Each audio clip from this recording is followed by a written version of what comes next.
अपने योगदान को कम नहीं किया, उनका हौसला कम नहीं हुआ। तो संस्था ने ये निर्णय लिया कि उनमें से जिनके प्रयास उस सम्मान के बाद भी अद्भुत थे, उन्हें एक नई उपाधि से सम्मानित किया जाए और जिसका नाम रखा गया संवेदना श्रेष्ठ। तो ऐसे 4 व्यक्तित्व हमारे बीच हैं जिन्हें संवेदना श्रेष्ठ से सम्मानित किया जाएगा। संवेदना श्री जो 5 विभूतियां चयनित की गई थी, इस बार उनमें 7 विभूतियां चयनित हुई हैं।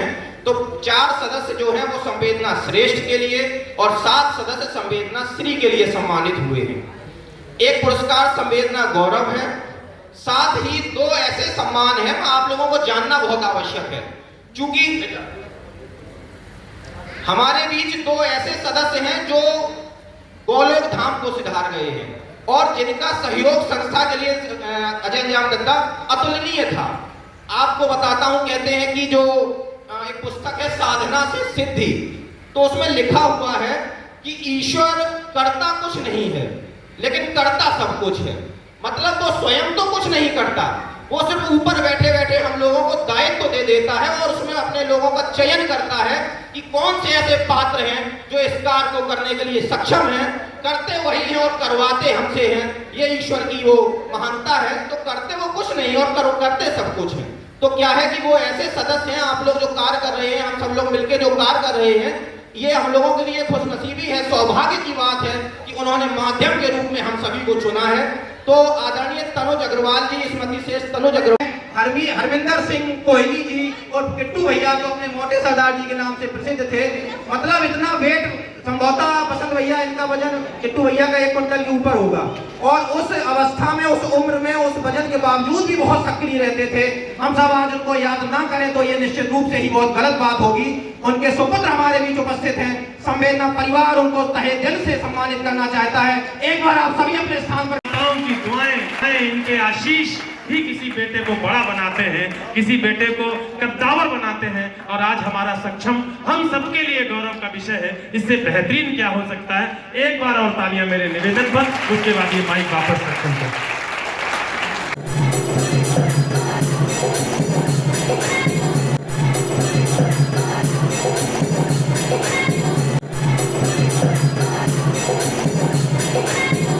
उनके जज्बे के लिए कुछ पंक्तियां मैं भी लिखूं। मां को मैंने 4 मिसरों से सम्मानित किया। बात अगर आपके दिल तक पहुंचे तो जरा मुझे सूचित कर दीजिएगा। यूं कहा कि यकीन मानो कज़ाओं की सलामी लौट जाती है। अब देख सुनना मेरे भाई, कज़ा माने मौत। डॉक्टर साहब, यकीन मानो कज़ाओं की सलामी लौट जाती है, चली बंदूक से गोली इनामी लौट जाती है। यकीन मानो कज़ाओं की सलामी लौट जाती है, चली बंदूक से गोली इनामी लौट जाती है और दुआ में बैठ जाती है जो मां पूजा के कमरे में। बेटे पर जब भी कोई आपत्ति आती है तो सबसे बड़ी प्रार्थना जो कोई करता है उसका नाम मां होता है। और उसका परिणाम क्या होता है?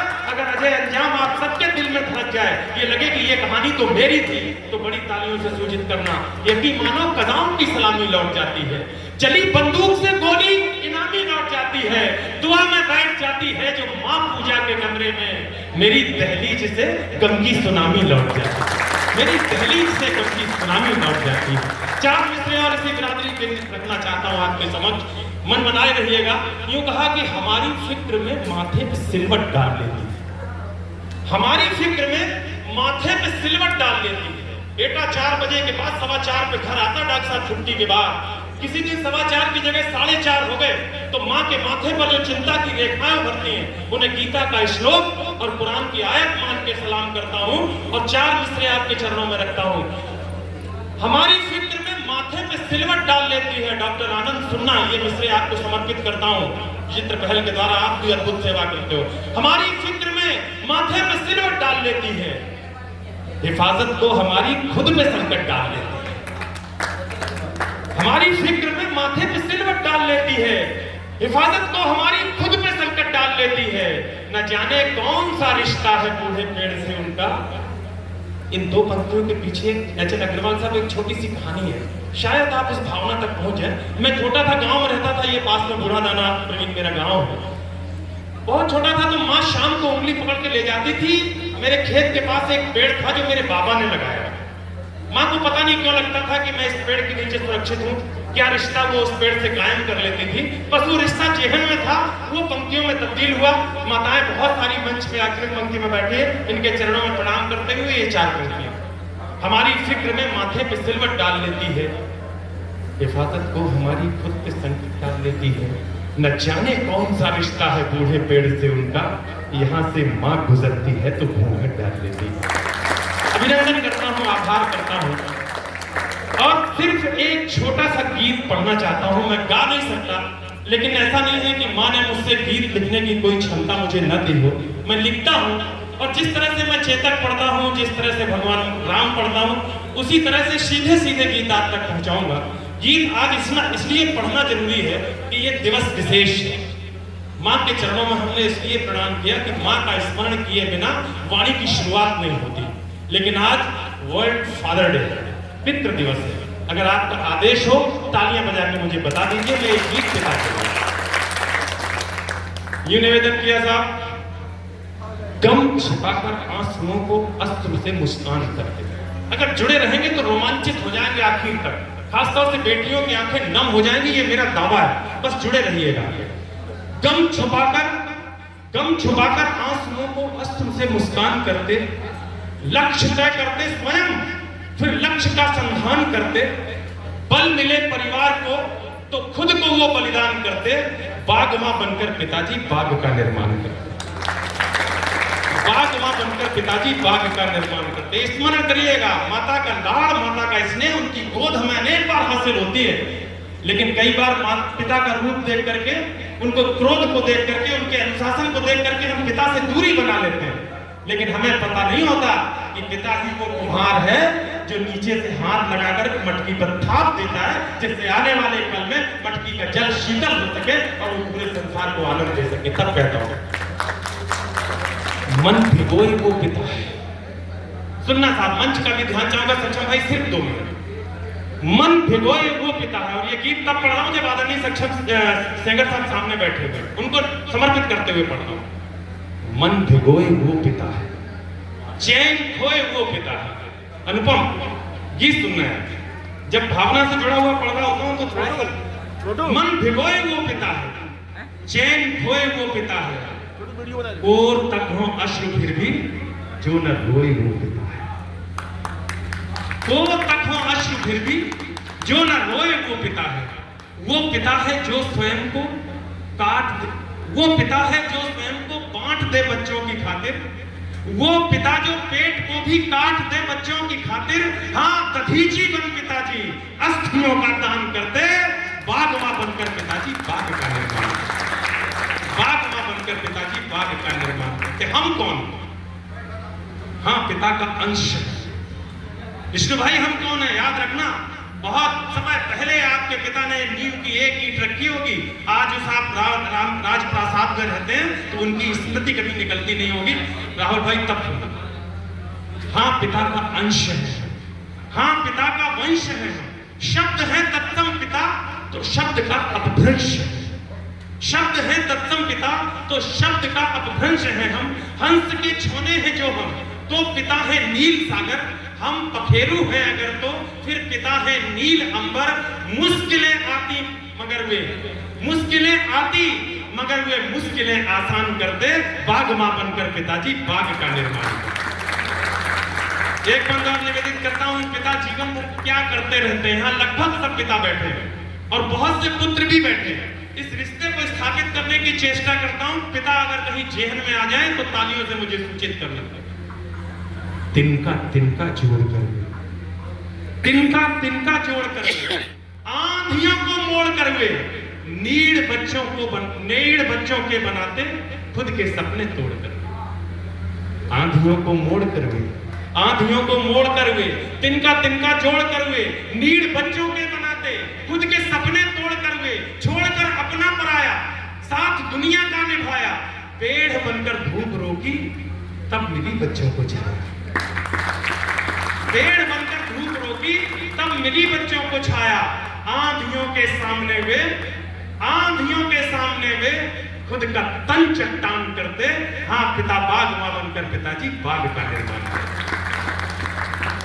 जो बच्चे बाहर पढ़ने गए हों अपना शहर छोड़कर और साथ में उनके पिता गए हों, उन्होंने वो सीन अगर देखा हो। मैं अपनी बेटी को दिल्ली यूनिवर्सिटी में एडमिशन कराने गया तो वहां मैंने बहुत से पिताओं को ये कार्य करते देखा और वो सीन कवियों के दिल में रह जाते हैं, दिमाग में रह जाते हैं। Doctor SS. परिहार और कभी पंक्तियां बन करके आते हैं। बस वो दृश्य जो मैंने टीवी में देखा वो दृश्य आपके सामने रखता हूं। किसी बेटी के हृदय में अगर पिता की याद धड़क जाए तो तालियों से सूचित करते। एडमिशन को तुम्हारे क्यों में पागल से खड़े। एडमिशन को तुम्हारे यहाँ सीओ साहब रहे थे आदरणीय दुबे जी, आपको ध्यान होगा भैया। वो जब मैं अपनी बेटी का एडमिशन कराने गया तब तक एएसपी हो चुके थे, बड़े पद पर पहुंच चुके थे। लेकिन जिस दिन मैं अपनी बेटी का एडमिशन कराने गया उस दिन वो साहब भी आए थे। आगे वाली पंक्ति में मैं खड़ा था और मेरे पीछे एएसपी साहब खड़े थे, सिर्फ इसलिए कि बेटी का एडमिशन डीयू में हो जाए। धूप के उस वातावरण में जब जुलाई में एडमिशन होते तब करना। एडमिशन को तुम्हारे क्यों में पागल से खड़े। चोट जब तुमको लगी तो खुद वो घायल से। एडमिशन को तुम्हारे क्यों में पागल से खड़े। आप तालियों से बताना चाहें कि भावना सही है तो बीच बीच में बताते रहिए। एडमिशन को तुम्हारे क्यों में पागल से खड़े हैं। चोट जब तुमको लगी तो खुद वो घायल से खड़े हैं। जो दिला देते हैं बाइक बेच करके अपनी लूना, खेत में हल हाथते जो भेज कर बेटों को पूना।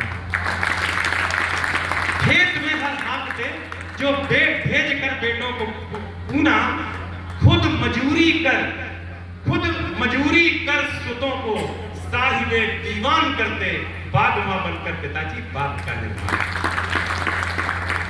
बेटियों के लिए पिता का हृदय कुछ ज्यादा ही भावुक होता है। तो ये अगले वाला बंद मैं बेटियों को समर्पित करता हूं जो इस मोहल्ले में बैठे। सुनना। आंख बेटी पर उठे तो तीर बन जाते हैं। कितने भी कमजोर हृदय के पिता हो, शायद जरा जरा सी बात पर वो पंगा लेने से डरते हो, लोगों से उलझते ना हो, लेकिन जिस दिन किसी दुर्दांत की आंख बेटी पर उठे उस दिन इस संसार का सबसे बहादुर शख्स अगर कोई होता है तो वो एक पिता होता है। उस पिता के लिए आपकी तालियां मिलें, ऐसा मेरा कहना है। आंख बेटी पर उठे तो तीर बन जाते हैं पापा, पर विदा करते समय तो धीर बन जाते हैं। आंख बेटी पर उठे तो तीर बन जाते हैं पापा, पर विदा करते समय कुछ धीर बन जाते हैं पापा। जब बिठाते कार में तब वीर बन जाते हैं पापा। जब बिठाते कार में तब वीर बन जाते हैं पापा, और फिर कमरे में जाकर नीर बन जाते हैं पापा। जब बिठाते कार में तो धीर बन जाते हैं पापा। कहीं बेटी रास्ते भर रोती ना चली जाए, इसलिए मुस्कुराते हुए वो बाप विदा करता है। लेकिन जब बिठाते कार में तो धीर बन जाते हैं पापा, बाद में कमरे में जाकर नीर बन जाते हैं पापा। पंक्ति सुनना साहब। वक्ष पर रखकर हिमालय, वक्ष पर रखकर हिमालय, खुद वो कन्या दान करते।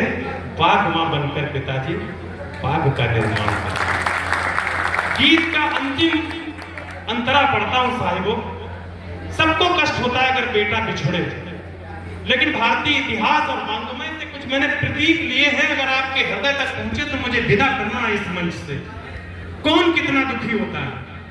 पुत्र यदि बिछड़े तो मां के नैन बेशक क्लांत थे। मां बहुत रोती है, कौशल्या भी बहुत रोई, सुमित्रा भी बहुत रोई। कैकेयी के मन में भाव दूषित था, लेकिन राम के जाने के बाद कैकेयी भी रोई। लेकिन उसके आगे का स्टेप अगर इस अंतरे में ठीक से फिट हो गया तो मुझे सूचित करना।